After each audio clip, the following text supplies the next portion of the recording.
To talk with our man Simon Hill. It is the best game in the world. It is football, and he joins us right now. G'day, Simon. Morning, guys. How are you? Going beautifully, thank you, Simon. It's probably a good idea to ask how you're tracking, because you've done nothing but win with Man City for a very, very long period of time, it must be said, but it's been a very unusual little patch for Man City. How are you holding up with a couple of L's hitting the column?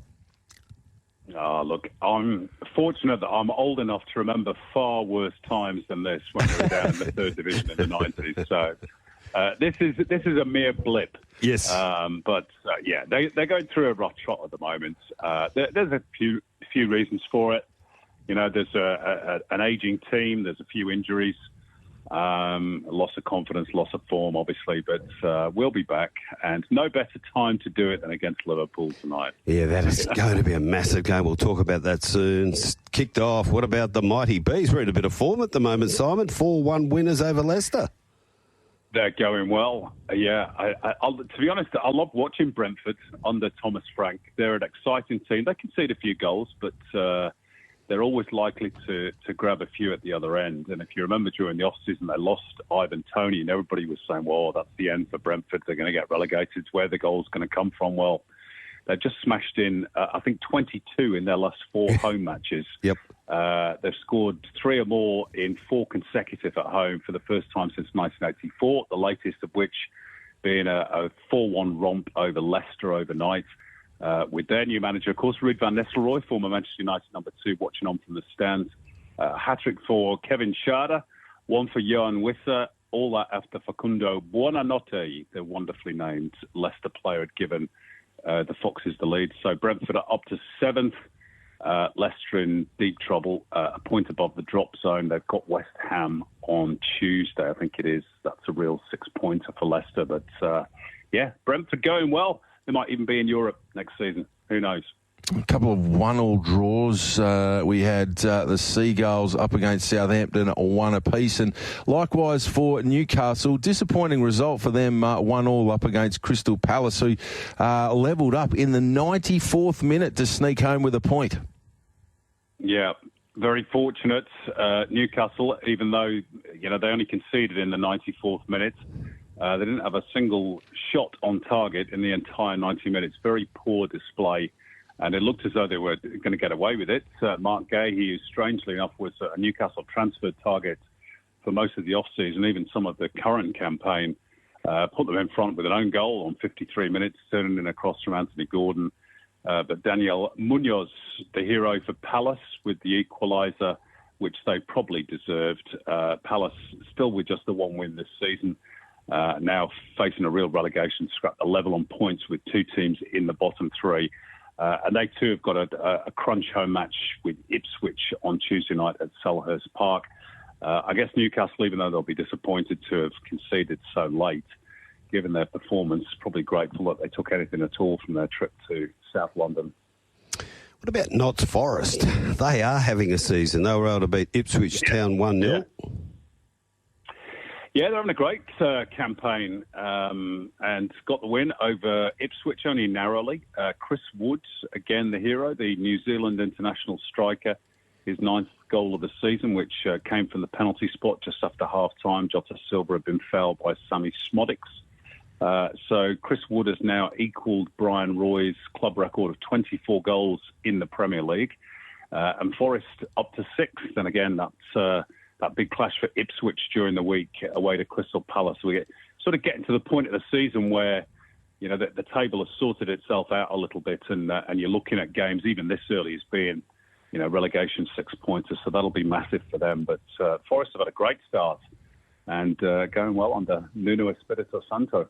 Plenty of goals in the Wolverhampton v Bournemouth clash. The Cherries slamming on 4-2 for the Wolves, but really nice win for Bournemouth. They're trucking along quite nicely, sitting mid-table, and it was a very impressive win in the end. Yeah, and a bit of history in this game as well. Hat-trick of penalties for Justin Kluivert. He's the first player in 67 years since Ken Barnes did it for Manchester City against Everton, 1957. to score 3 goals from the spot in a match where there was actually 3 goals in the first 8 minutes. Kluivert with his first penalty after 3. Jorgen Strand-Larsen with the first of a double for Wolves with the equaliser. 8 minutes, 2-1, Milos Kerkez. And then a VAR review for a foul on Evan Nilsson, again providing Kluivert to make it 3-1 after 18 minutes. Strand-Larsen with his second, and then another foul on Evan Nilsson, and Kluivert made it 4-2. So a bit of a strange game at Molineux. Wolves are still in deep trouble. Had a little sort of revival over the last few weeks, but crashed back down to earth. And Bournemouth, like Brentford, one of those clubs who keep punching above their weight. How about this match? West Ham 2, Arsenal 5, half-time score 2-5. Yeah, all 7 in the first half, rather frantic at London Stadium. And, that scoreline maybe even flatters West Ham. Arsenal 4-0 up after 36 minutes. Gabriel, Leandro Trossard, Martin Odegaard with a penalty, and Kai Havertz. And then within 2 minutes, West Ham had halved the deficit. Aaron Wan-Bissaka and Emerson with a quite brilliant free kick. But 5 minutes into stoppage time, the end of the first half, Arsenal got their 2-goal lead back. The goalkeeper, Lucas Fabianski, going to punch the ball from a corner. Instead, he punched Gabriel, and that was a spot kick which Bukayo Saka stroked home. No further goals in the second half. Arsenal up to second, so they're back on track after their little wobble. And West Ham struggling down near the bottom, and the pressure back on Julian Lopetegui. Plenty still to come from the EPL this weekend. Let's have a look through some of the games. Chelsea taking on Aston Villa tonight there. Chelsea going $1.66, the draw at $4.20, and the Villains of $4.70 outsider. Is the market right there, Simon? Yeah, I think at the moment, last season that probably would have been a whole lot closer, and Villa have had a good record recently at Stamford Bridge, but they're on a poor run at the moment. No win in 7. Which is their worst run under Unai Emery, who's done such a good job at Villa Park. Obviously, they're having to juggle European commitments as well. They had a big game during the week against Juventus, which they drew 0-0 in the Champions League. And they have been a little bit flat after European games so far this season. Chelsea are in Europe as well, of course, but they're in the Conference League, and Enzo Maresca had the luxury of resting a lot of his top players against Heidenheim on Thursday, and they still won the game. And this is a different Chelsea this year. Cole Palmer pulling the strings, of course. Nicholas Jackson in great form in front of goal at the moment. So I think Chelsea will get the points. All right, Chelsea to grab all 3 there. The other 3 games, I'll mention the markets and hand over to you for your thoughts. We've got Man U $1.58, trim favourites. The draw $4.10, Everton $5.60, Tottenham $1.70 favourites with the draw $4.35, Fulham $4.35, and Liverpool v Man City $2.10, Liverpool, the draw $3.60, Man City at $3.35. Take us through your thoughts for those other 3 games. Well, I can't offer you any value at Old Trafford, I'm afraid. I think Manchester United will be too good for Everton, even though, they're still not overly convincing, despite the change in management. This will be Ruben Amorim's first home league game. He's made a decent enough start, I guess. A draw away to Ipswich, they would have expected better there. And a win in Europe against Bodo Glimt during the week, but they got out of jail a bit in that game, only winning it by 3-2. But Everton, they just don't score enough goals, which is why they're down at the wrong end of the table. They don't concede too many. They need Dominic Calvert-Lewin, in my opinion, to get back to some sort of goal-scoring form if they're to have a chance of staying up. They've won only 2 of the last 32 Premier League trips to Old Trafford, most recently in 2013. I think United will get the points at Old Trafford. Spurs, Fulham. Now, this is an interesting one. You look at Tottenham, and they went to Man City last week and won 4-0. And you think, well, surely they'll beat Fulham, particularly at home. But this is, just the sort of game that Spurs might slip up in. They're so inconsistent. Their last 7 in the league reads like this: 1 lost, 1 lost, 1 lost, 1. So that's how up and down they are. So there might be a little bit of value, at least in the draw for Fulham. Although I think the bookies are quite right to say that Spurs are the favourites. And then the big one, Liverpool, Manchester City. Again, I understand why Liverpool are strong favourites. They're 8 points clear at the top of the league. They've just beaten Real Madrid at home at Anfield during the week in the Champions League. City are on this horrible run of 6 games without a win. including a late capitulation that had me tearing my hair out against Final during the week. But historically, this game is very tight, and Liverpool have only won of the last 9 meetings between the two. City don't tend to win at Anfield, but I won't be surprised if this one ends in a draw, to be honest. Okay, so line them up, Shorty. What do we got? Okay, so we've got 360 for the draw. We go Tottenham v Fulham. Maybe the draw will take a spec on the draw, or are we going to go Tottenham there, Simon? Go for the draw. Go for the draw. Live a little. Yeah, why not? That's the right price. On the edge. And we'll take Man United and Chelsea. Roll those 4 up together. This is worth a Pam Shriver. $41.07 for win-win, draw. That's worth a tilt. Yeah, certainly is. What about A-League Friday night? Are Perth Glory starting to improve a bit here? Adelaide and Perth Glory 2-2? Yeah, a little bit. They had a wobbly first 10 minutes in either half defensively, Perth. But, they certainly showed plenty of character. And the important thing for Glory is Adam Taggart got his first goals of the season. You know, he's their main provider. Won the Golden Boot, of course, last year. And he scored 2 very well-taken goals, particularly his second one, which was a quite brilliant header. Adelaide had gone 2-1 in front after Glory taking the lead in the first half. They scored 2 within 5 minutes at the start of the second half, and you did fear for them. You thought, oh, here we go again. It's going to be 4-5 or even 6-1. But they showed good character, and that's something for them to build on, particularly as it was away from home, where they tend to struggle. So maybe better signs ahead for Glory. They're starting to gel just a little bit. They're not world beaters just yet, but they'll take great heart from that point on the road, I think. Other results in the A-League: Melbourne City 2-0 winners over Western Sydney. Auckland 2-0 over the Newcastle Jets. Central Coast 2-1 winners over Canberra United. We saw Melbourne City get rolled. That's in the W League. Oh, pardon the me. A-League women, by the way. Got you bad there. The one I did want to touch on, though, with you, I saw the highlights last night, and it was action-packed. It must be said. The 4-4 draw between Macarthur FC and Brisbane Roar. There were a few errors on the way through, a few own goals and the like, but it certainly could not be accused of being a boring clash. It was 4-4, goals galore and lots going on, and the Bulls sneak away with a point. Brisbane Roar, who've taken a while to get going, I believe that's their first point of the season. Is that right, Simon? Yes, it is. And that draw actually meant that they avoided an unwanted record for losing their first 5 games to a new season. That would have been the worst in A-League history. You're right, it was an absolutely crazy game in Campbelltown. I mean, Brisbane were 2-0 up, and then they trailed 3-2 and 4-3 and got out of jail in stoppage time. Thomas Lyble-Scott with an own goal.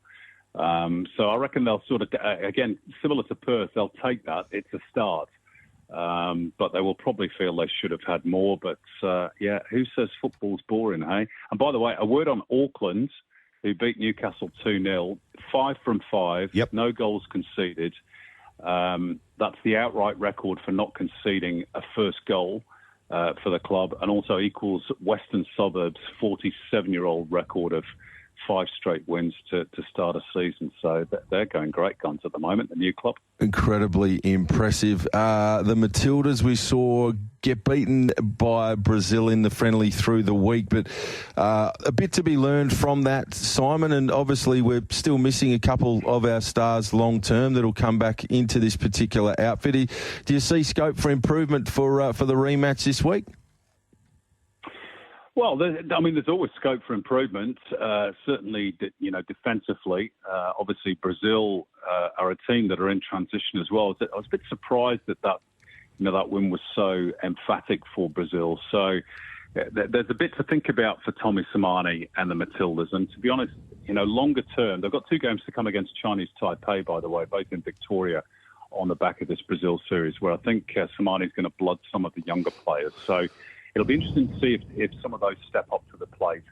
But longer term, really, I think it's fast approaching the time when Football Australia need to make a decision as to who the long-term coach is going to be. You can't put long-term plans in place if you don't have a long-term coach. And at the moment, Tommy Samani, and we love Tommy, but he's only in interim charge, and he's 70 years of age. I don't think he wants the job full-time.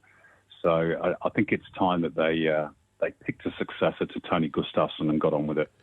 Simon, one more game in the A-League to get your thoughts on today. Western United 450, draw 410. Melbourne Victory away $1.67. Do they win this?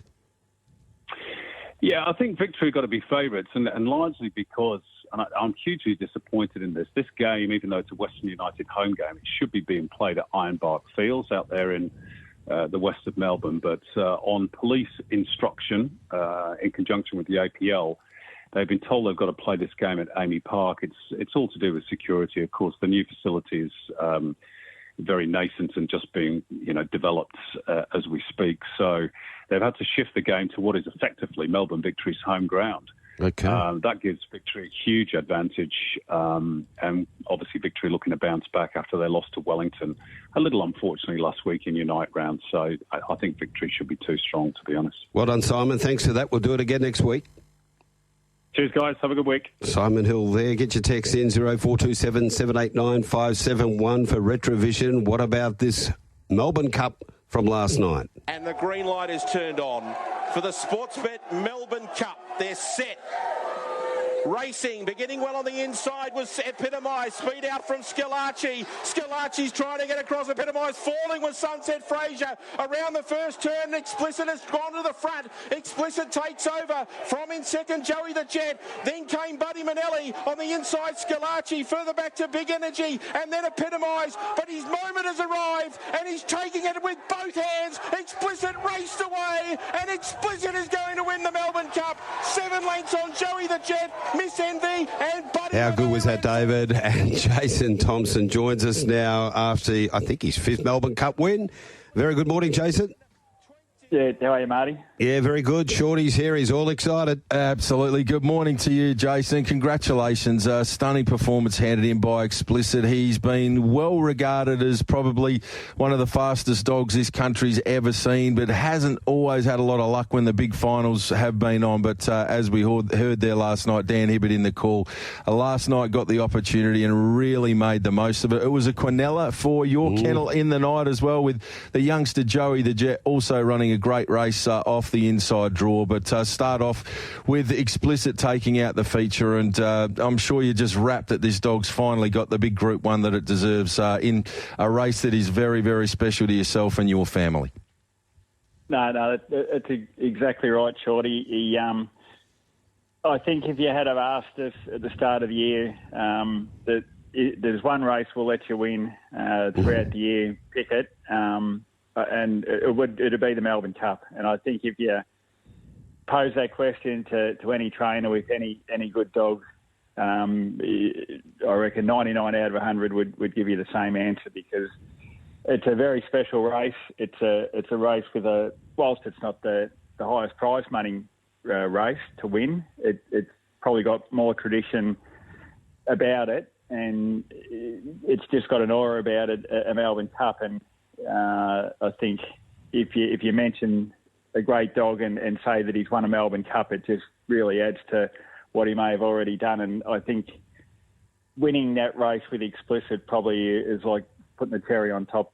It's what he needed for his CV, and obviously he's only going to have one more race and then he's going to be retired. So to have done it in the Melbourne Cup couldn't have asked for a better result, and couldn't be more proud of the dog.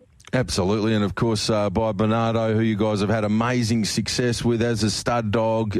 It's just put together the most magnificent winning strike rate, 36 for 26 and 5 on the way through, and now that big Group 1, just the icing on the cake. The dog really didn't have much more to achieve, to be fair, but this, as you've said, it's just perfect timing. One more run from here and off to stud, where, as I've touched on, Bernardo's done a great job, and now you've got a son of Bernardo ready to do more great things. You've had great success on the track, Jason, but you must be really proud of the job that a lot of your dogs have done on the way through as stud dogs. They've really been breed changes, and Explicit's probably going to get that opportunity now as well. Yeah, I think when you're fortunate enough to have some nice dogs and they ultimately become stud dogs and then have great success at stud, it's a real achievement by the dog. And just to reflect on what some of the dogs that we've had in the past even back to, we had Head Honcho 30-odd years ago, Light of Fire, Awesome Assassin, those dogs, and see how they've sort of changed the breeding pattern in Australia and what they've left, and even looking at the dogs that make a lot of the big races, that they've got a lot of dogs that we've had in their bloodline. So it's such a good thing to reflect on, and that's why very excited for this dog when he retires and goes to stud, because I think as good a race dog as he's been, and he's been. Well, I rate him as our best race dog that we've ever had.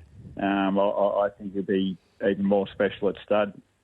Yeah, interesting you say that. I heard Luke interviewed on RSN, and he said that from day one you thought that this greyhound was a Group 1 dog and exceptional right from the off. Yeah, I think right from day one when the dog walked into the kennel, he just.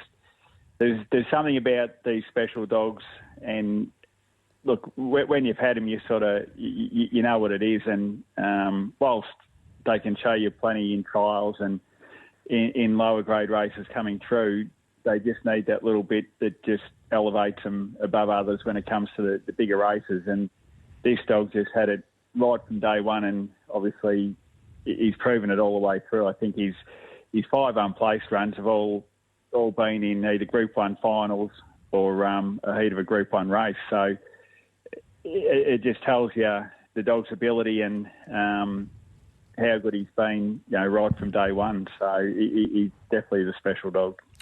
Just on the race itself last night, Jace, it was racing's a game of inches, it must be said. Through this first corner from box number 6, Epitomise and Scalacci began well. Sunset Fraser was looking to work over.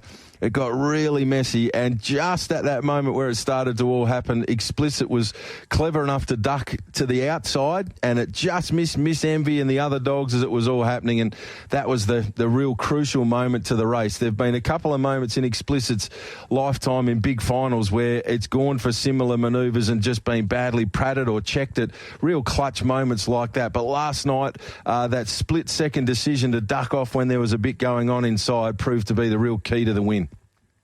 Oh, exactly right. And I think if you watch the replay and have a good look at what happened at the first corner, he was extremely lucky that he did do all that, because he actually had to hurdle or go clean over the top of Sunset Fraser when he fell over. So he could have quite easily, a split second, and that's all it was, he could have been the dog that went over with the other dog, fell over at the first corner. So racing's very much, I always say, a game of luck. As good as you can have an animal going into the race and have the right box, the animal's in great condition and feeling well, you always need luck. And we've had a lot of good luck with Explicit along the way, but we've had our share of bad luck. But that's just racing, and that's the element of what we do. And if you're not aware that you do require a little bit of luck, well,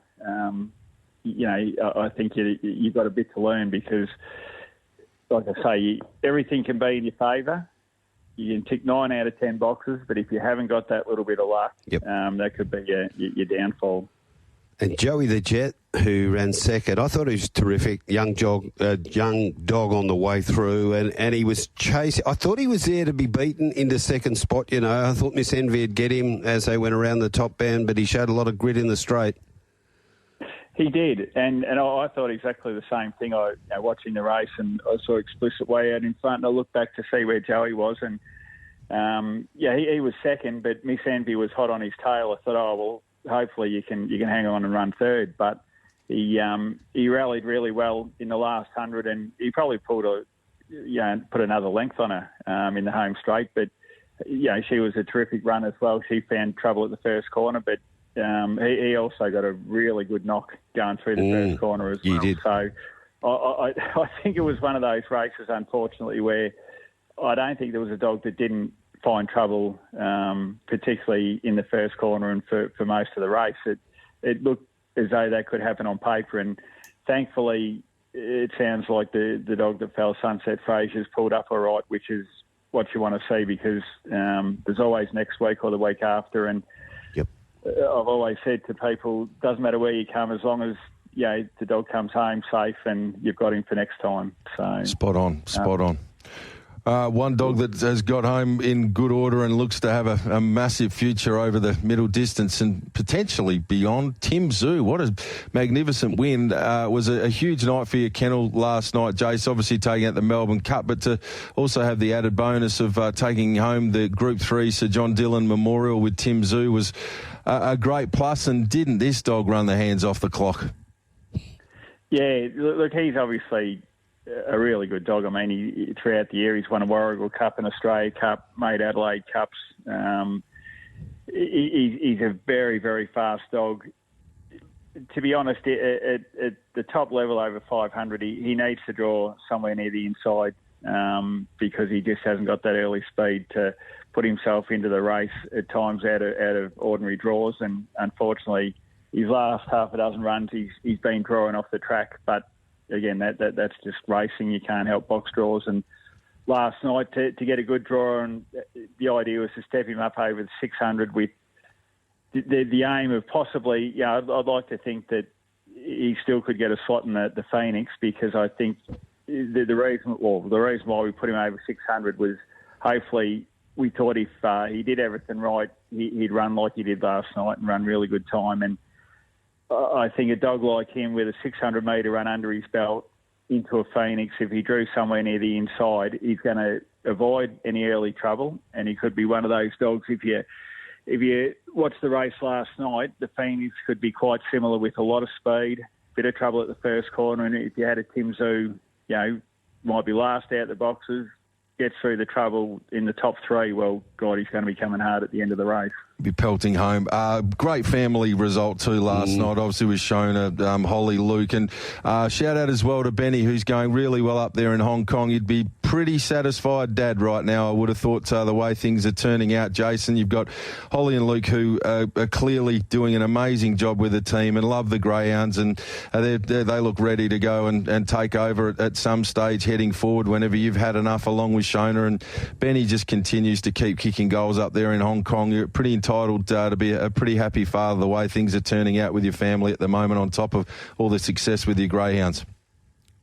Yeah, look, I probably, I do. I get more satisfaction just watching the way the kids and all of them, just conduct themselves, and they've always been taught to be polite and respectful to everybody, and I think they all do that. And I think Shona and I are more proud of the way they conduct themselves than the way the dogs go, or in Ben's case with his riding. So they're great human beings, and that's all you can ask for out of your kids. Magnificent. Jason, really appreciate your time this morning, mate. Celebrate long and strong.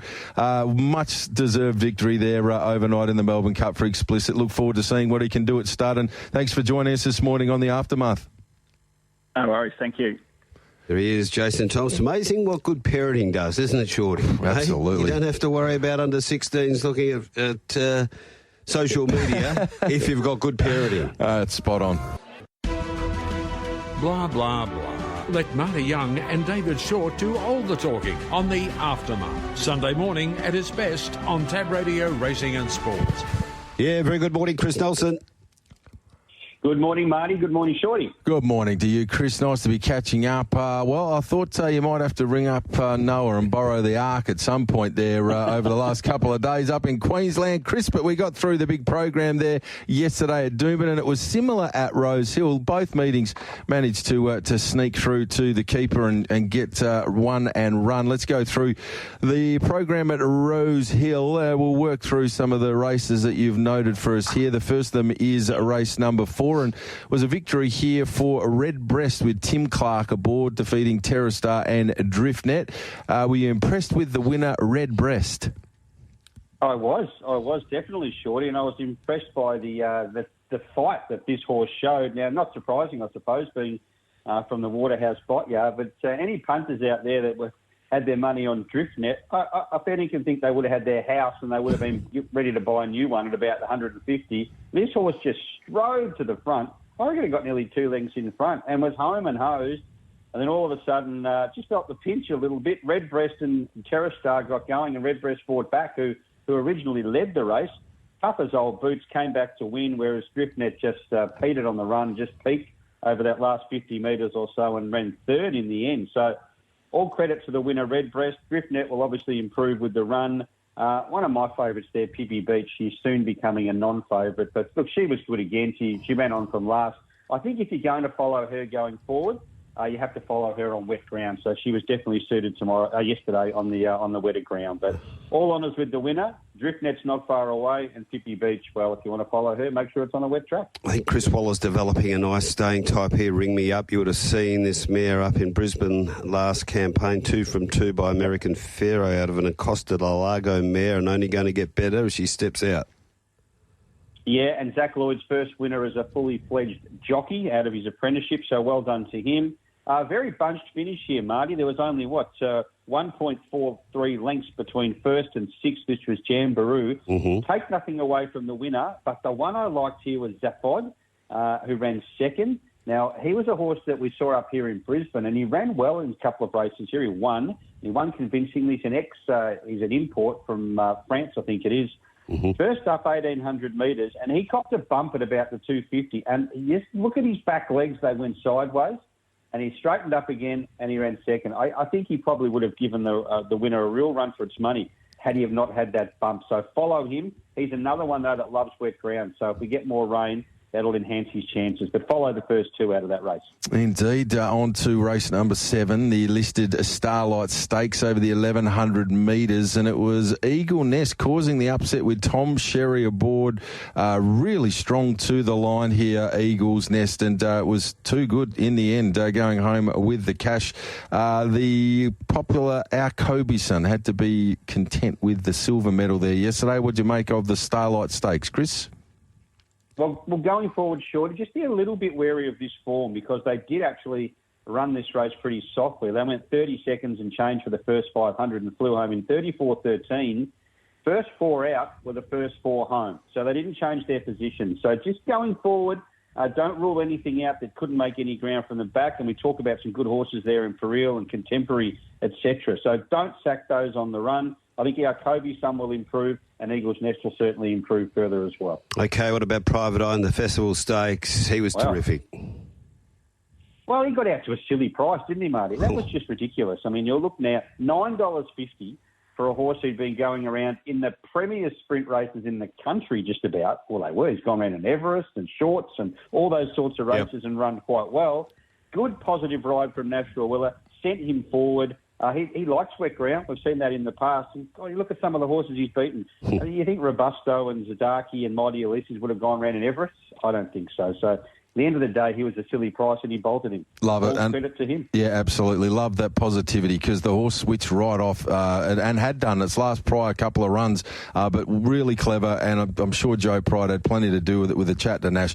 Let's roll forward, get the horse interested. And once it was up there on top of the speed with a very, very classy effort from a Private Eye. And floating took out race number 9, the listed ATC Cup, defeated Converge and Townsend, who was a popular favourite.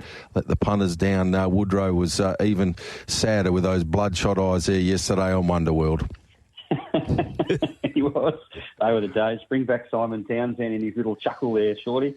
Townsend was good considering he's a horse that goes forward. He missed the start, so that was the end of him, and he did a really good job. So do not jump off Townsend. Floating absolutely loves the wet ground. That helped there. And Converge was a much better performance, but I would certainly be following Townsend through there. Okay, up to Doom, and it was heavy up there as well. Go to race 4, the Feeling Ready, the 2-year-old Hi Bobbie for Tony Gollan and Angela Jones. Yeah, it was bottomless pretty much this track, Marty. She was really good. First start, she cost $1.2 million. She'd won a trial by 7 1/4 lengths. She was all over the shop late, but she held on to score and she did really well sitting on the breeze. I doubt she handled that ground at all at any stage, but she was good enough to win the race. So she'll head towards the Magic Millions now. All right, so hi, Bobbie. We can follow heading forward and hopefully on a drier circuit next time out. Race number 6, and it was a poetic drama getting the job done here in the Valet Pat Duff. And just wanted to send our condolences to the Duff family. We worked for many years with Susie here in WA. She's a gorgeous young lady. The Duff family, synonymous up there with Queensland racing. He was a fine man, Pat Duff, and there were a number of Valet Pat Duff races around the nation yesterday, Chris, and we just wanted to pass on our condolences to the family. A great man in Queensland racing. Yeah, definitely the case. And look, I don't think, as I said many times during the week, there's no one around that has a bad word to say about Pat Duff, and he's just an absolute gentleman. And there is a service tomorrow at Eagle Farm for him, and that will be very, very strongly attended. Poetic Drama got the job done here. That's because I finally jumped off her after 3 consecutive runs, and she ran down Miss Jolene, who I changed my mind and went to. So there you go. And Miss Jolene, she was good. She's had her 3 runs back now. She'll appreciate further. She did really well in the going. She looked the winner, but of course a couple of kilos in Poetic Drama's favour helped, and she's been ready to win a race for a while. So and look, she'd been beaten by Kerchak in the Mooloolaba Cup 3 weeks ago. Kerchak won race 2, yet Poetic Drama still went around to $10. So there you go. The sharp punters, not me, would have picked that up. Okay, need to rattle through these last 3. Take it away. Icy Martini won the mode. She was good. She cost $8,000. What a purchase she's been. Forgive I Found You. She was slowly away, didn't handle the going. The George Moore was just a hidden wealth benefit. He's flying, this bloke. He is Magic Million Carnival bound. Tony Gollan's got a high opinion of him. Sofrado needs further. And the other one is the Priorata Plate, race 9. Amazing Eagle, should have won. Yep. That last, loomed up to the winner. The winner ran out, and I reckon that put Amazing Eagle off. Lost momentum. I agree. Didn't touch, but I still think it cost him the race. Yep. Yeah, I really think, unfortunately, they didn't touch her, which they did because there might have been a protest. But I think Ryan just thought, this horse is going to take me out. He just thought, this is going to take me out, this horse. I'll have to sort of just ease off, and that was costly, Marty. Indeed. Appreciate your time as always. Chris Nelson, have a ripper Sunday. Anything for the punters today? No, we've got a heavy 9 and 48 scratchings at the sunny coast, and it's still raining, so no. We'll leave that alone. Through to the keeper. Thank you, Chris. See you guys. Have a good one. Bye, mate. He's a beauty, Chris Nelson. And so is this man, Racetrack Ralphy. A very good morning. Racetrack? I'm here. Oh, we've got you now. Here he is. Hello, Ralphy.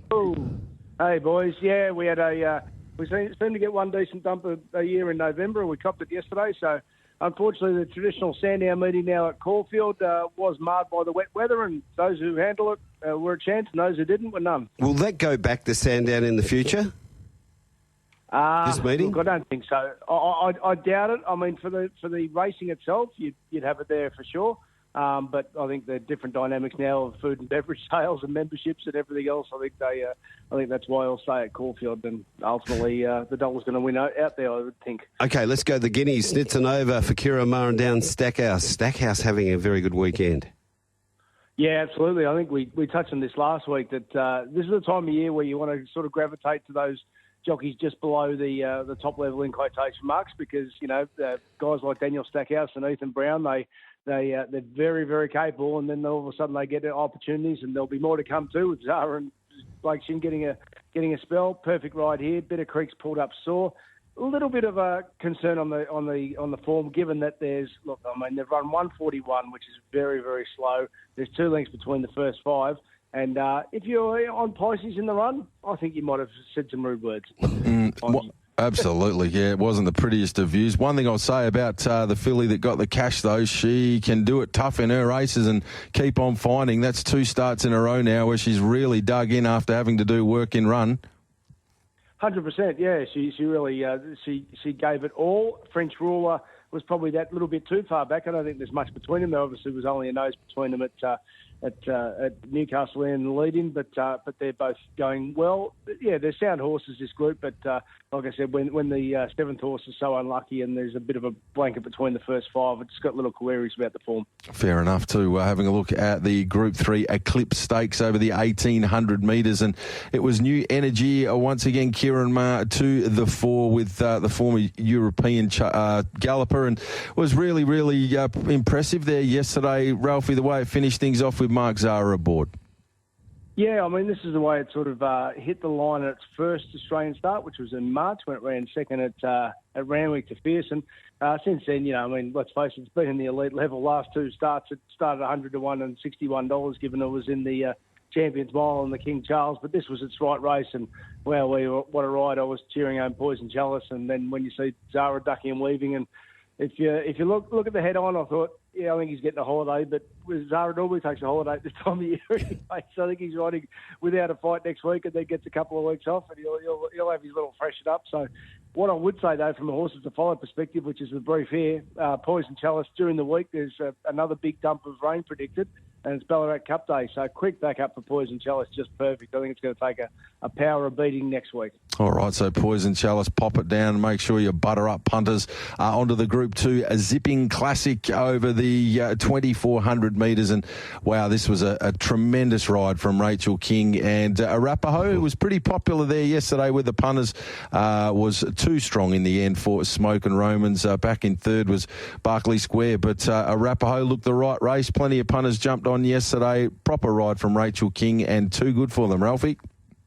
Yeah, and a bit similar to New Energy, the class drop there into its right race. I mean, and I say that sort of with respect to the fact that it is, of course, a BMW winner, or Tankard winner, I think it's called now, March 2023. But what about this? Its previous 5 runs had started 100 to 1, $81, $150, $51, and $67. So just shows you when you find your right race, all of a sudden you become favourite, and justifiably so too. I thought it, apart from the change of tactics, just not going completely dropping out. I think it tagged Kingswood the run. I reckon Kingswood raced a bit keen for mine, so wouldn't be surprised in time if he's a good 2,000 horse, or maybe he just needs a dry, who knows. But back to the winner there, perfect ride, perfect race for it, and I dare say they'll probably just freshen up then. Smoke and Romans gave all up front, that's his go, and a big gap the rest, so I dare say there's a bit of an end of prep job about a few of these. Indeed. On to race number 9, the Group 3, Kevin Heffernan Stakes over the 1,400 metres. It was an upset with Wellwall getting the job done for the price, and Kent Jr. Establishment. Luke Curry aboard. Arkansas Kid was runner-up. Warney back in third. The bubble burst big time with Tuvalu, many making it one of the bets of the day, and it just put in a very plain performance yesterday. Yeah, well, I mean, first to the winner. I mean, I think that was only its second Australian win, and its first up. Its other win was first up last prep, so it's had a stable change there. It was sound at Rose Hill on a soft track, so it was definitely findable on that perspective. But I just thought maybe they want to give it one more run and not really have it wound up. But it trialled okay behind Windstorm leading in, but then perfect Luke Curry ride, bit similar to Mark Zara in that New Energy race. We're just sort of cutting the corner because with the rail back to the true position, it took too much effort to get out wide. Arkansas Kid gave all, just tapered late. And Warney, that's a good show of strength, and I wouldn't be surprised if they keep Warney going through the summer and they'll find wins for him. So I guess from a black book perspective, Warney, and the other one that's ready is Coco Jambu, making run out wide, as I said, not in the best lanes of the day. All righty. The other races on the program, anything else of significance throughout the course of the day for us to jot down into the book, Ralphie? Well, I think you can respect that Jason Warren knows what he's talking about with Palm Angel, and it had trialled quite sharply leading in. I certainly didn't want to take Tycoon Star off a win on Cup Day at $17, but I think we can respect this 2-year-old form of Palm Angel, Wiltshire Square and Point Barrow. I'm sure Channel 7 put something out, but that's previously been a strong 2-year-old race, and all these horses had trialled well, even though they were reasonable prices. Point Barrow is the one that looks to have a lot to learn. I'd say going forward, she's got pizzazz, has got a lot of ability, and the one that we can really follow with confidence into the Christmas handicap on Boxing Day is Gaza Blanca. They're now gelded it. It's always shown glimpses of talent. Mm-hmm. There's a big gap to the rest, and I think that's the one we can put a real big circle around going forward, along with Poison Chalice from a Black Booker perspective. Okay, Ralph, you spoke about Blake Shin, Mark Zara. They both got 14 meetings. They'll take them from December 9, that is after Hong Kong. But Zara will come over here and ride in the Northerly. He was very keen to come back and ride Democracy Manifest in the Northerly after it's run in the Railway Stakes. So he comes here, then goes to Hong Kong, rides without a fight. Then they'll take that break. Currently at $7 for the Northerly Stakes is Democracy Manifest. Yeah, well, I think it's going to run. Well, why Super Smink decent odds? I thought it was that one of the biggest runs you've ever seen? $9. Yeah. $9. I think it's going to take a power of beating. And Vince's figures are through, by the way. So overpass first 800 metres, as you'd expect, was just blistering yesterday, which was actually in contrast to last year, which was a bit of a jog dash home. So he's just a beauty overpass. Like I tweeted out afterwards, Australia should have picked him for the Optus test last week, did you? He would have made at least 40. At least he would have given us effort. That is for sure. That's it. Yep. All the best, Ralphy. Good on you, boys. Racetrack Ralphy at racetrackralphy.com.au. Time for news.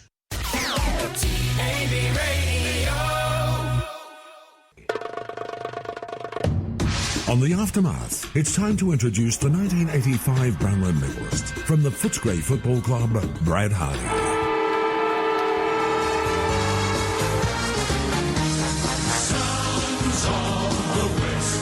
Introducing the boy from Hilton, the AFL guru, Brad Hardie.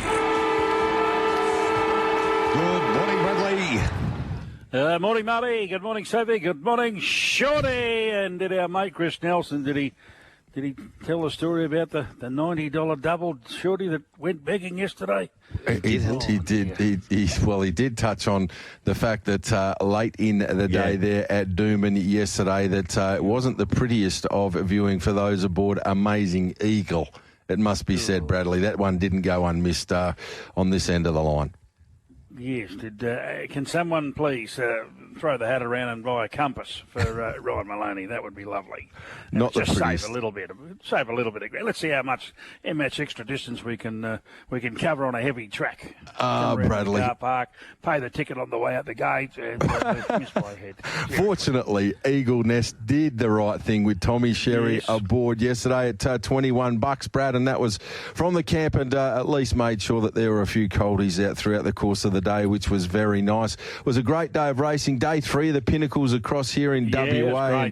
And, the crowds are great. When you're watching, you can tell when you're watching TV and listening to TAB radio, and you can actually hear the buzz in the background. The boys were out there in the purple hexagon again yesterday, and you can hear the buzz in the crowd. People ticking over and getting involved. It's 3 legs in. There's another couple of weeks still to come, Brad. But I've been really heartened, obviously locally seeing the crowds, but also going over to the Everest and getting a look at that race day, having a look at the Flemington Carnival. I think racing Australia-wide at the moment, we're picking and choosing the right meetings to really promote and get around, and I think we're starting to get it right. I think the punters are turning up for the big days Australia-wide. Well, our people in Perth, they love an event. I mean, it doesn't matter what it is, and the racing can be a part of an event. And are they going to build a statue of Overpass, Marty, out the front? Oh, they should do. They should do. I mean, he's still got the Quokka to come back for you. He's got the Quokka to come back. He'll be 5 from 5. I know. I must admit, I was really pleased because I know you know the guys really, really well, and it's sensational the way he's been winning. But I was hoping for Charlie Carter there. Nolly, good run. That was a good run. Good run. Good run. Got one here. Actually, we got one here from Sam off the text. I want to go to this. Morning, guys. I think the Gold Rush in 2 weeks becomes fascinating because nothing out of the Winterbottom scream back me next time. I'll be with my harbour if they played a late entry. This is from Sam. Sam, can't agree with you there. There were some massive runs. My harbour was huge, right? Nothing bigger than the winner, Brad. He's run 33.96 first 600. Home in 34.93. Have a look. All the horses around him where they ended up. They were busted. Mahaba should have won the race. He was the biggest run you've ever seen. Hot Z was huge. Rope Me In, massive. Yes. Rock and Rubit, massive. Laced Up Heels, massive. So if you're looking at horses that'll be going to a 1,400, I'm not sure if any of them in there. Haven't even looked. But that was the race there. And even behind them, Western Empire, certainly Pike put his hand up, said, look, I just got following the wrong horse, should have gone back inside of him. He was very good, and so was Saloon Bar late. So it was a terrific race. Oh, yeah, no, I agree. Couldn't agree with you more. And then, look, and people just need to go back and have a little bit of another look and re-look and just sort of just make sure that But it hasn't been remarkable, the price is surely that Overpass has been going around at, really. I mean, clearly. I mean, it's an Everest horse. it should have been in the Everest. And, yes.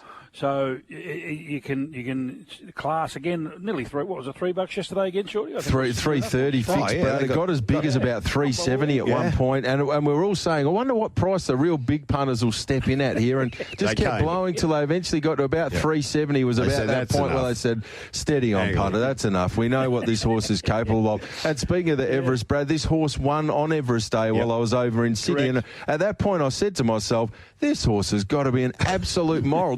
They could start a 220, 230 favourite in the winter bottom, but that run in Melbourne then was the head scratcher for a lot of punters, and you had to have that faith that the horse would return back home here. Well, you're right, and it's easy now in hindsight. You sort of say, "Oh, geez, what a gift," but that's racing, and the one thing that Bjorn Baker right the way through has said, and Josh Parr likewise, we just have to trust this horse.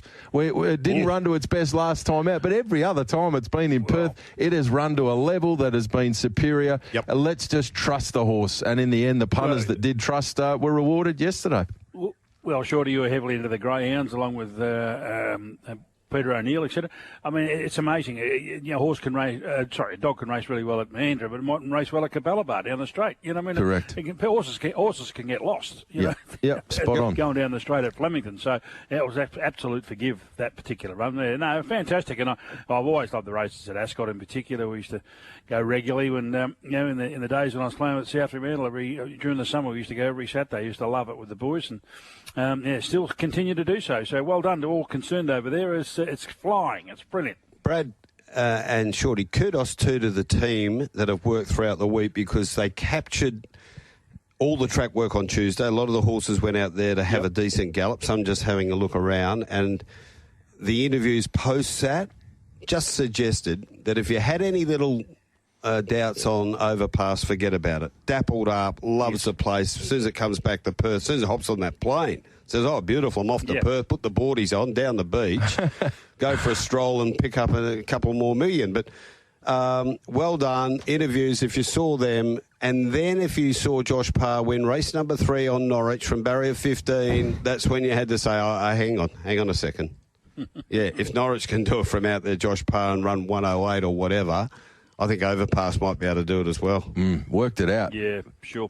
Good jockeys do this too. Good jockeys do this. They work out. They have a sample run and say, this is the spot that I'd like to be in with my main ride for the day. They give it a bit of a dip of a toe in the water, and then he nearly blacked out when post race he was having a chat with I think it might have been Scotty, and he said, "You know what time they've just run? They've run 1.2 seconds quicker than anything much has run for a long period of time." He's gone, "Yeah, well, right. They might be hiking along a little bit here from barrier 18 and." He would have just gone into the jockey's room after that victory and thought, I think we're on here, punters, and he was bang on the mark. So well done to Josh Parr. He's a very accomplished rider. Good guy too, isn't he? He is. He's just a very humble human being, and great to see him get the result there yesterday. Bradley, I wanted to quickly touch on the success for North Melbourne in the AFLW Grand Final yesterday.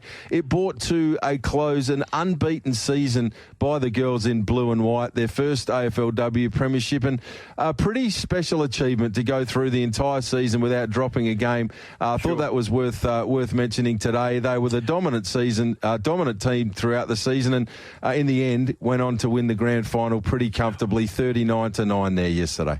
Well, there's a sort of a parallel with the men's from Brisbane, because, the year before Brisbane got beaten by kick, as we know, and the year before North Melbourne girls were in front at three-quarter time and got run over.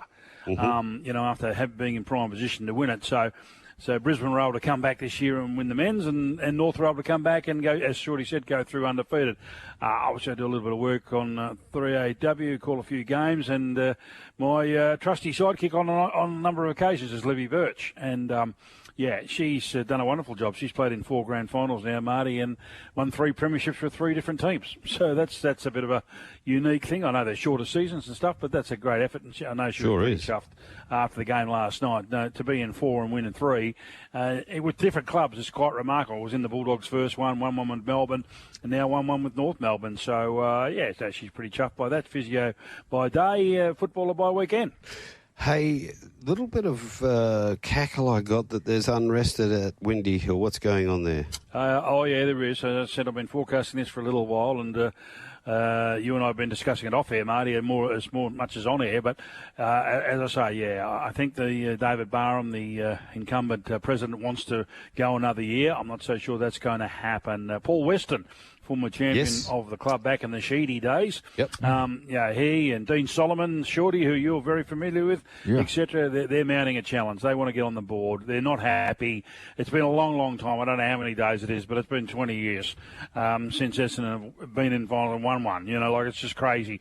So they're not happy. Brad Scott's under the pump in that because they come as a package. Look, nothing will be happening with him next year. But if they certainly AGM comes up early this month, so we'll keep an eye on that one. But yeah, take it to the bank. There is certainly going to be some fireworks on AGM night for the Essendon Football Club. And I think if you're a fan, you're probably happy to hear that. It's been too long with Essendon being just vanilla. They've had no impact for such a long period of time. They had those dramas with when James Hird was there, but since then they've just been a club that has lacked any sort of vigour. They've had a few little patches where they've sort of showed glimpses and you think, maybe they're on their way back with a leg speed they've had at different stages, but they just haven't been able to sustain it. So you're probably looking for a bit of disruption and a little bit of, let's bring someone new in and start from scratch. Show me that you deserve a spot in my side and at my football club. I think that's healthy for a sporting organisation. What is also healthy is sometimes change within a football department. We've seen it at Fremantle with Peter Bell moving on, and now, Brad, at the Kennel, we see Chris Grant moving along after his executive role at the Western Bulldogs has been filled for a pretty significant period of time. He moves on now, and again, it leaves the door ajar for some changes, rearranges, and again, I think that's generally quite healthy. Yeah, you're right, Shorty. You look at it. We've been working together for a long, long time, boys. And I said last year, the club should have had the guts to, shoot Bambi last year. That's Chris Grant. We all love him. He was a superstar of the footy club, been a champion of the football club, but not up to the job that was, he was supposed to hold. So they should have moved him on last year. But that's what they do, as they did with the Peter Bell. Push him to special projects. As soon as they give you that title, you're Gonski. It's to run your contract out. Craig Vozzo was another one at West Coast, was in the footy department, pushed upstairs, eventually out the club and now CEO at Essendon. You look at Gary Pert, he's going to, where is he going, Marty? Special projects. Well, you're out. Unfortunately, it's a brutal game. It's a $100 million business for each club. So, I know you want to be empathetic and sympathetic, and when somebody's got an aura about them with a football club and a favourite son and all of that sort of stuff and what they've done, yeah, absolutely, you recognise that. But if you're not the right person, you've got to move them on. And, that's what happened to Granty. And the club, make no mistake, the club pushed him out. They went to him and said, mate, it's over. You word it up any way you like. And he did. And he said, well, look, I'm resigning. And, I'm going to spend more time with the family, straight out of the politicians' line when they get shoved, So, ripping bloke Granny will always be welcome at the Kennel, just not the job for him. Fair enough, and it's good that the identification of that is there. And really interesting time for the Western Bulldogs. They have shown some real positive signs. They've been an interesting case study since winning their premiership, Brad. I think there's certainly some green shoots on the way through. They've still got the crux of some outstanding players with the locks, particularly through the middle of the ground, up forward. They've got certainly gunpowder to operate with. It's a big season coming up for them, though. I thought the way that their back half of the season finished, you can see there's a bit there for Beveridge to work with. How do you see 2025 unfolding for the Western Bulldogs? What's a realistic pass mark for them going into the new season, Brad? Look, I put my guns on the table. People know that I'm good mates with Bevo, and I was defending him all the way through the early when they were all going after him. And he knew, and I kept saying to people, he knows where they're at. He knows what he's got. He knows what he hasn't got. It's going to take a little bit of time. They haven't got the list that everybody thinks they had, because the CEO made the silly mistake of going on radio a year before and saying we've got a top 4 list. Well, yeah, sometimes they get over excited, Shorty, in front of when there's a camera or a microphone in front of them. It wasn't a top 4 list. It's building towards that. This year, he knows that. He knows they're different to, say, Freo, for instance. And I was just saying to Freo supporters on a different station yesterday, just be careful what you wish for. You know, people say, oh, now we've got Shea Bolton, we've got this one, we're going to be top 4. No, just forget that. Park all of that. You're outside the 8 last year. Your idea is to, absolutely, you want to aspire to make the 8 Freo. And then if you, the back end of the season, get it right, where you've got it wrong the last few years, where they lost their last 4 last year, and get as high as you possibly can. Same for the Bulldogs. They have to make the 8. There's no two ways about that. But again, put yourself in a position to challenge going into the back end of the season, Marty. And who knows, with a little bit of luck and the evenness of the competition, if you're Johnny on the spot at the right time, you might finish top 4. But as I say, that they know they have to make the 8 and some, and they want to win a final next season, Shorty plus. But again, we've got to make sure they've got those green shoots you talk about. Some of them have been there for a while, Ugle, Hagan, etc. They've got to really step up to the plate and start hitting some out of the ballpark. Okay, second test this Friday, day and nighter, Hazelwood outside strain. That's the first one we throw onto the table. So Bo Nelson is... Bo Webster in for Mitch. For Mitch with his ankle. So Boland will come in for Hazelwood. That'll be the replacement. And we sort of discussed this a few weeks ago that there's who's sitting in the wings if something was to happen. Boland is there as the next in line. Nisa probably could have been that person, but has had injuries to start his domestic summer. So I feel for him again. Finally, the door's ajar for him to get an opportunity, and he's not quite right. Guys like locally, Lance Morris.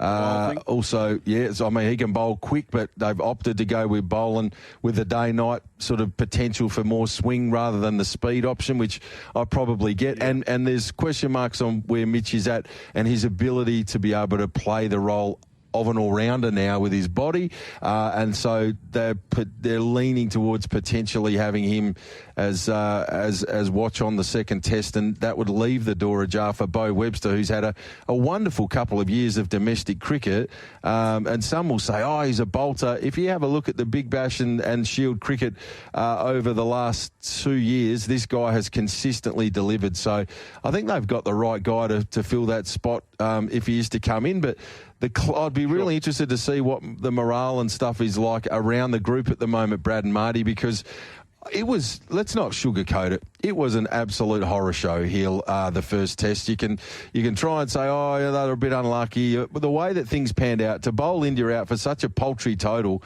and then be absolutely humbled by India from that point onwards in the test, I thought it was a shocking performance.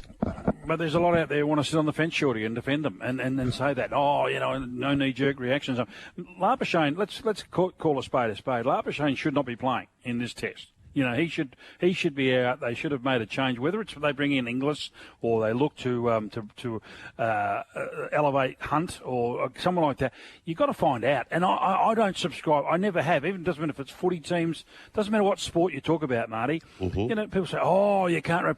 Well, hang on. What if someone gets ill or injured or whatever and they can't play anyway? So what? We just play one short, do we? I mean, we can't replace them. I mean, it's just a nonsense. And, I think Bumrah's got Manas's number. I think he has. I really have. So we're going to watch it again, and I'll put myself out there. I'll be happy to admit that I hope he does take him to the cleaners in Australia. We always barrack for Australia, but the bottom line is that I'm going to watch Bumrah take out Labuschagne again, and all of a sudden after the match we're going to go, why didn't we make a call?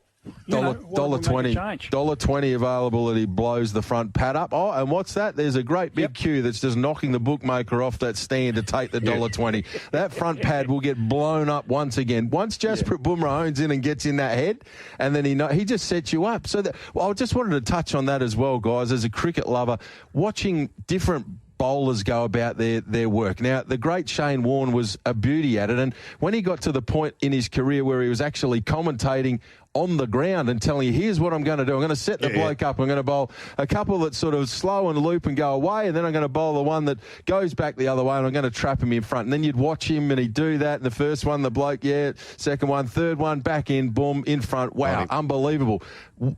He doesn't even have to have the microphone on to tell us what's happening when you watch Jasprit Bumrah. Watch him in this next test. Yeah. So he sees you out there. He bowls 2 or 3 that go away from the bat, and the batsman's, especially if if you haven't seen him before. So there's a couple of guys in this side that haven't seen a truckload of him. They go, oh, okay, so we're comfortable. We'll get him behind him and watch those outswingers. And then third or fourth ball of the over, he sends that one, the ducks back in. And just when you think you're comfortable, you play it too late, bang, caught in front, or you get a little nick on it, or it hits the sticks and you're on your way. And it all happens so quickly. But his setup, as far as getting inside the batsman mind and forcing them to play at a ball and then taking it the opposite way to what they're expecting it, is second to none in world cricket right now. Exactly right. We talked about it last weekend, didn't we, Marty? I said the bottom line was the philosophy of the Australian bowlers as opposed to the Indians was quite stark. I mean, because, there was a bit of bounce in the Perth pitch, so we were going for the nicks, and we got them. We got all 10 out caught. But never did they look like hitting the stumps or getting LBW because the ball wasn't bowled full enough. We were bowling short. And whereas Boomer and co, how many they got LBWs? If they didn't, they hit the wicket with head, etc. That's what you want. They've adapted to the conditions better than we have, and we live here. You know the thing that concerns me. So Boland comes in, he's 35. This is our bowling attacks age. Stark 34, Lyon 37, Hazelwood 31, Cummins 31. Hazelwood 33, Cummins 31. Then your next one in, if one of them's injured, is a 35-year-old. Correct. Does that echo what's going on up in the top order as well? And Neeza's the same. So Neeza would be the next in line. He's also in the early to mid-30s, as I understand it. And batting-wise...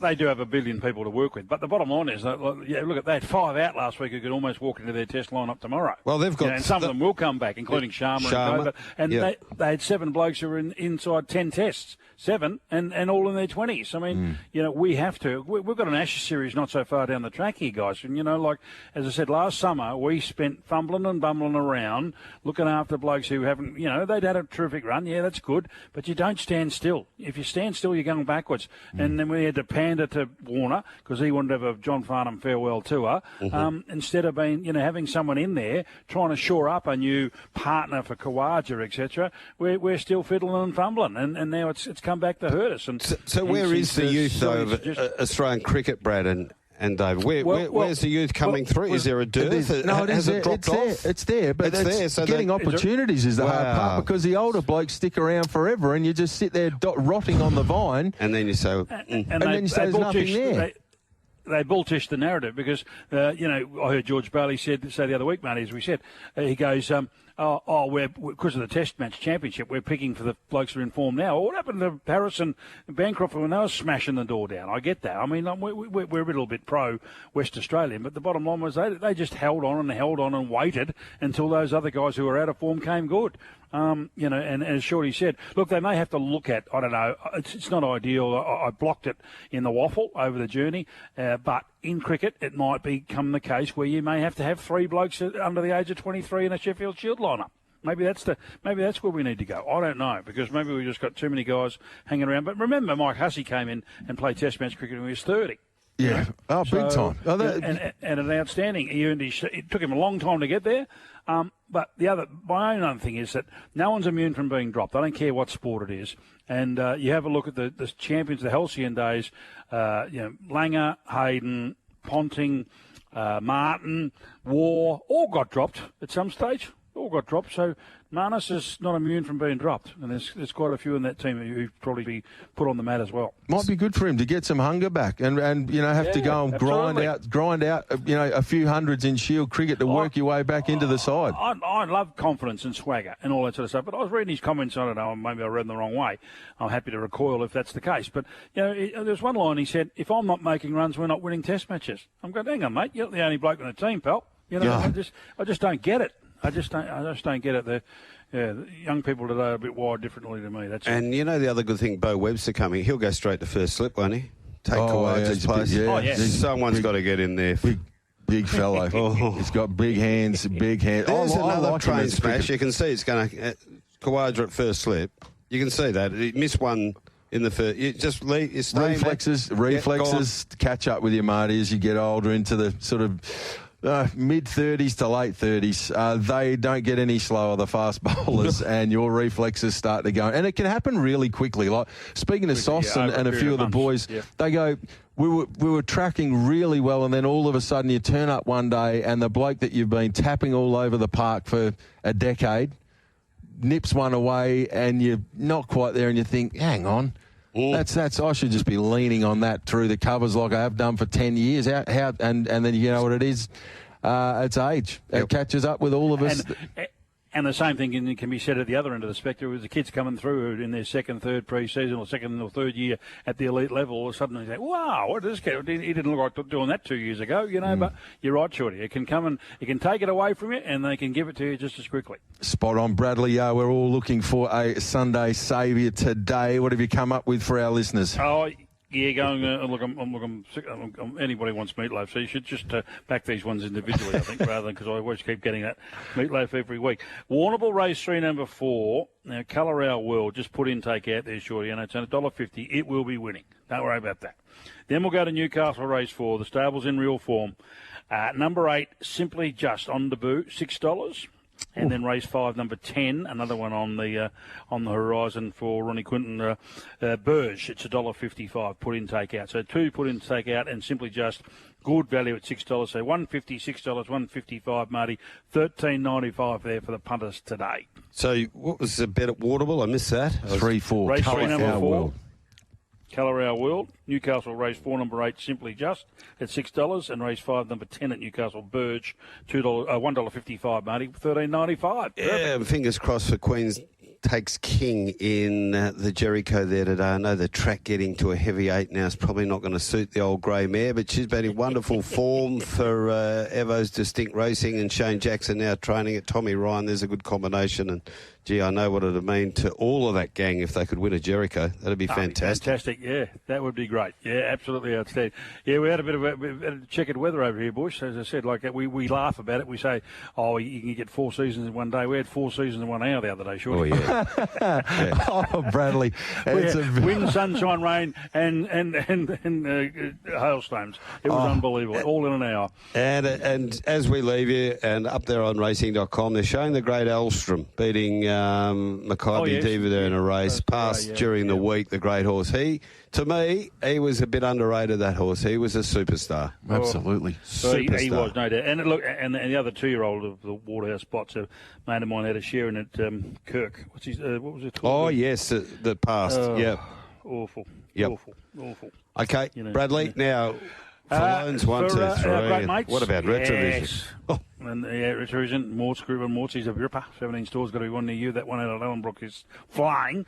And the new 1-800-100-100. And don't forget, during the week, Frankie Lee. He's statewide as well, boys. He's a champion, Frankie. Oh, yeah, Frankie. Great catching up with you too, Brad Hardie. Have a ripper Sunday. We'll hear from you with the boys on the Sports Daily through the week. See you, boys.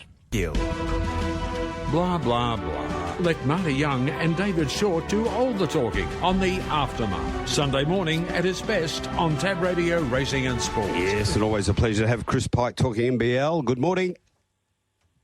Yeah, good morning, guys. Good to be with you again. Nice to be catching up with you, Pikey. Plenty going on from the world of NBL, and there's been some excellent games so far this weekend. Let's go back though to a Friday night for Perth Wildcat fans. Relive what was an absolute mauling as it turned out. Brisbane turned up with players out right, left, and centre. The same side that did a number on the Wildcats a fortnight ago on their home court. They came across here to WA and they were humbled. To be fair, they were never in the contest, and for the last probably quarter and a bit, we got to see plenty of the bench players that barely get second of court time for the Wildcats. So it's a victory that was big and could probably have even been bigger if they'd left some of their bigger names on the floor. Yeah, absolutely. And I probably assume if they didn't have a game also this afternoon that they probably would have kept their starters out there a bit longer, but they kept some of them fresh for today against New Zealand. And in the end, like you said, nobody played even close to 30 minutes, even from the starters. So Bryce Cotton played the most for the team, and he still played under 27 minutes, and he sort of averages well over the 35-minute mark usually. But, yeah, they got the revenge on the Bullets. They were they were after, but not necessarily the same Brisbane team. So like you said, the Bullets arrived and were decimated, to be fair. And usually when you have a break, which we had for the Fever break, you come back fresh, but didn't quite work out that way for the Bullets. So you have a 12-man roster in the NBL, and they arrived without 5 of their 12 players, including their starters, Josh Bannon and Tyrell Harrison. So, yeah, they were never in the contest, but full credit to the Wildcats. You can still only beat the team that's out there, and they put up 117 points, their highest score of the season. And, you know, like you said, also, if they didn't take out some of those key players in the fourth quarter, they probably end up putting up 120-plus points for the highest score that any team's had this season. So they were impressive in a lot of ways. You can still only beat who's out there. So they did the job. A lot of players scoring. They had 8 players scoring in double figures. Just about everybody that hit the court scored. They shot the ball well. They took 43 pointers for the game. They made 18 of them. And most importantly, their defence was a bit better. So they didn't let James Bateman score 51 points again, and John really decided to go to Dylan Windler for that matchup, and it worked really well. So, yeah, I mean, everything they did on Friday night worked. They won by 28. It could have been by more, but sort of doesn't count for a lot unless they back it up today. So today against the Breakers is a big game for them, especially knowing that they are pretty soon about to head on the road for the next month or so. Yeah, Pike, it was, to be honest, a weekend looking at the Wildcats. So Friday night taking on Brisbane. They take on New Zealand today, who were banged up and were beaten by 38 points by Illawarra earlier on in the week on Thursday night. This is a game the Wildcats really should be winning, and winning by a big margin. But I don't think we're going to learn anything out of it, to be honest, because all season long we've looked okay mainly on our home deck, but travelling's been the key and consistency's been the key. And you're right, we've now going to face a patch where the Wildcats are going to be on the road consistently while the RACA arena's out of play. And that'll be the real crucial part of the season. I must admit, I'm still not sure on the Wildcats and their defensive capabilities on the road. They need to show consistently that they can turn up and stop quality opposition players when they get on a roll, and that's something that has really hurt them so far this season. So first of all, tell us what you expect to happen today, but then that next bit, I expect us to win and win big today, and I don't think we'll know much more. What's your crystal ball telling you about the month afterwards? That's probably where we're going to know more about the Wildcats for the remainder of the season. No, you make a great point, and today's virtually a must-win game. I mean, it sounds funny saying at the midway point, but given it's a tough game on Friday in their last home game against the Hawks, who will come over here on a mission, today's a must-win game. They dropped a game against the Bullets that they didn't expect to lose 2 weeks ago, which put them a little bit behind the 8 ball. They've now got back to 7-7, but 7-7 is not great considering, like we've talked about, they have. I think it's 7 straight away games after Friday night. So they need to get to 8-7 today. There's no excuse today. The Breakers, I spoke to Marty about it on Wednesday night. I think they've made themselves a worse team by bringing in Taco Fall. They were playing with great momentum. They had great chemistry within their team, and all of a sudden they bring in a 7'6" monster who is going to be fun to watch. He's a great draw card. He's going to put bums on seats, but I don't think he makes the Breakers better because they have to completely change the way they play to suit him. They have to completely slow down everything that they're doing when they're at the offensive end, and then defensively they have to play a completely different way because all of a sudden they've got a guy that can't guard anyone outside the paint, but if they can lead players into the paint, then he can block shots. I mean, he blocked, I think, four shots on Thursday night in about 4 minutes once he got into the game. So, yeah, they should beat the Breakers. Defensively, again, it's a big test because they need to find somebody that can stop the influence of Parker Jackson-Cartwright, who, in my mind, is probably still leading the MVP race in the league. So I don't think Dylan Windler can get that job just because he's not quick enough. So somebody else gets that job this afternoon. So they do have to show that they can stop him defensively. But they have too many weapons for the Breakers, and they play at too fast of a pace. And Keanu Pinder and Eitan Almandra are probably the worst 2 big man matchups for Taco Fall, but he can't guard them. They're too explosive. They're too athletic. So yeah, they should win this game comfortably. That's when it gets interesting. So it makes it a big game against the Illawarra Hawks. The Hawks would have been would have been seething about what happened last time they came to Perth, so they'll look for a better performance. I think they gave up 113 points in that game, so they won't want to give up that many points against the Wildcats again. And then they go on the road where, like you said, that's the big test. They haven't proven anything on the road so far. Their defence hasn't travelled. You hear Scott Roth at the Jack Jumpers talk about all the time. The one thing we want to be able to bank on is that our defence travels with us. Our offence might come and go, but if we are good defensively wherever we play, we'll give ourselves a chance.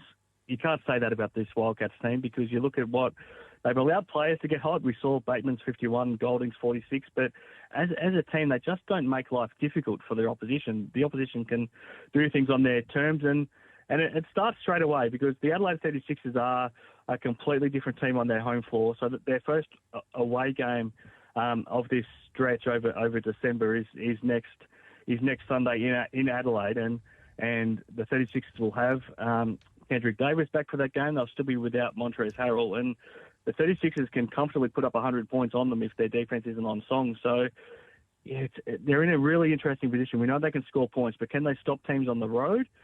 And they've got 7 games in a row on the road where, at best, they'll go into this stretch at 9-7. So they're sort of teetering, just hanging on to a top 6 position. So yeah, but by the time that 7-game run is over, we'll know if they are a genuine title contender or if they're a team that's going to be just in a dogfight just to try to make the top 6 by the end of the season. Hey, Chris, the earlier game today, Melbourne United are $1.48, Sydney Kings are $2.65. Now, Melbourne top of the ladder, 14 games, 10 wins. Sydney are 4th, 14 games, 8 wins. So this has got all the hallmarks of a close game, or do you think Melbourne just take care of business?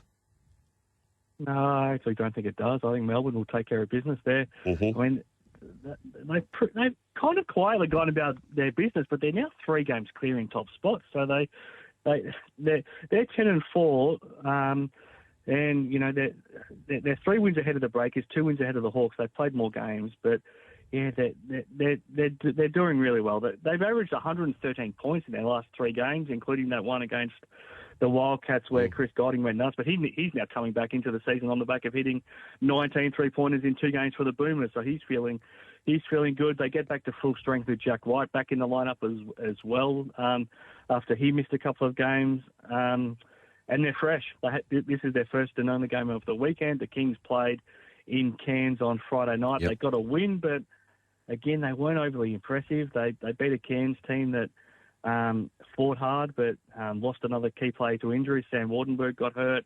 So again, the Kings didn't answer a lot of questions on Friday night. And now they've got this travel thrown in to come straight into the game in Melbourne today. So I think Melbourne will get it and get it probably by double figures. All right, so the line's 5, so that's a whole lot more than the line to be covered there. We'll take that, the -5. I think the Wildcats cover as well, shouldn't they? They're -4.5 to win by 5 or more. I think the 2 home sides on their home decks should be winning pretty comfortably today. You happy to take the Wildcats at the -4.5?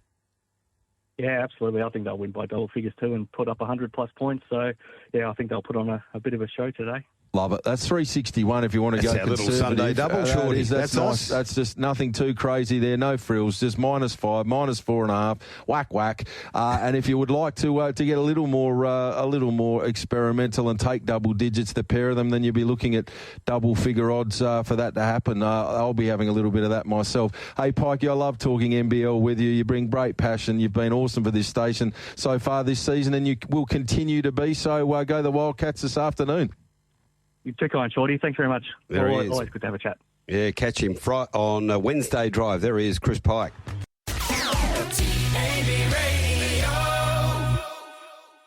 Covered by, as they come towards the home corner on the outside, Snow Dome, who's up there running 4th, trailed by Almighty Class, but he's being hard ridden, and Hot Zed cuts the corner as Overpass goes up, takes the lead, races away from them. Overpass drifts out to the middle of the course, shot 3 clear. Lady Laguna runs on, so does Hot Zed. It's Overpass down inside the last 100. He's nicely clear. All interest in the minors. Overpass, par for the course. Overpass, it's 4 for 4 at Ascot, wins another Wintermore. bottom. Mahaba rattled home on the inside. Magnificent performance handed in there yesterday by Overpass, as Macca alluded to, 4 for 4. Bobbie Stavely from the Bjorn Baker camp has been good enough to pick up the phone for us on, I'm sure, what is a wonderful Sunday morning after a huge performance handed in by the star there yesterday. Welcome to you, Bobbie. David Shortte and Marty Young with you this morning on the Aftermath. You must be incredibly proud. Oh, proud doesn't even begin to cover it. This horse is an absolute superstar, and we're very lucky to have him in our stable, and extremely lucky to be coming away with our 4th win. 4 for 4. The horse loves WA. Bobbie, are you in the same camp? Do you like it here as well? I love it here. I definitely could move here at some stage, I think. It's a very kind of relaxed environment. Everyone's always very accommodating and very friendly, and I just want to say a huge thanks to everyone that takes care of us every time we step foot back over here. Hey, Bobbie, what about this win, though? Like, I think this is the best of all of his wins because he had to do it at both ends, didn't he? When you have a look at the sectionals, he's run a 33.96 out, home 34.93.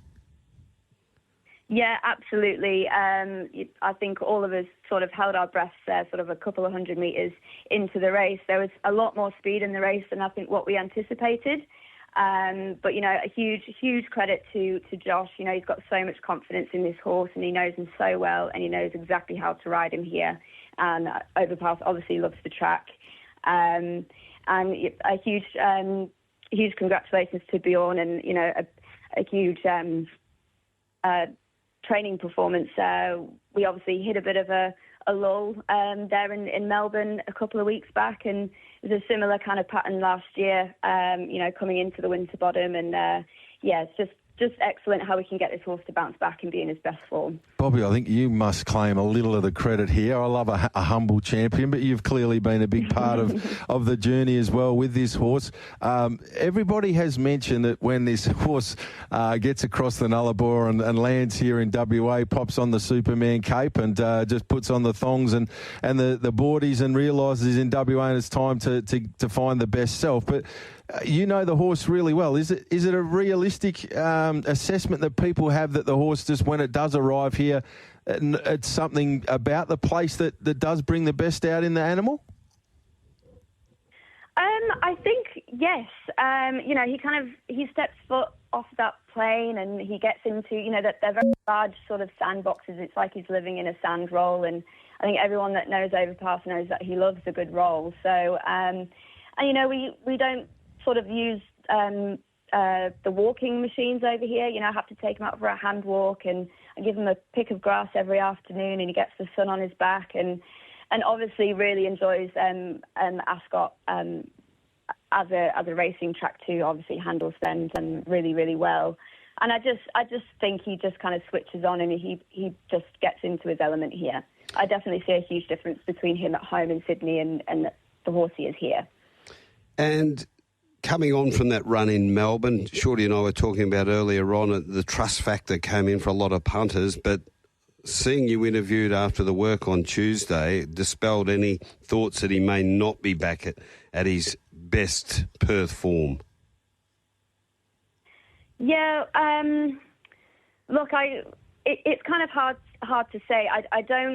I don't ride Overpass track work every day back home in Sydney. Huge credit to Paul Whitmore. He rides him every day there. But the feeling he gave me on Tuesday morning was just outstanding. I just thought, well, this is the best piece of work he's done here by far. But, we had really, really good comments after his couple of gallops going into his Flemington start too. And I just think Overpass is that kind of horse. He sort of just picks and chooses his moments as when he turns up. He's a very, very clever animal. And obviously he just knows he loves it here. So, yeah.